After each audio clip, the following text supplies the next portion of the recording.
Our operations involve specific activities that have an inherently high risk associated with them. These activities have the potential to cause serious injury or even death. Everyone has a duty of care to identify and manage workplace hazards as part of their daily work routine. The reporting of incidents and hazards is an important aspect of this and helps us to put corrective measures in place to prevent reoccurrence and prevent further harm.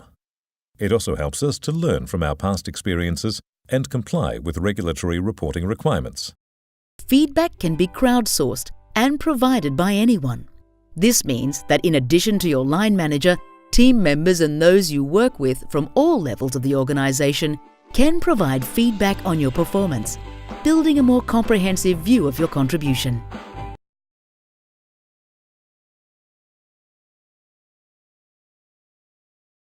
It drives business financial performance with a more engaged, motivated and productive workforce.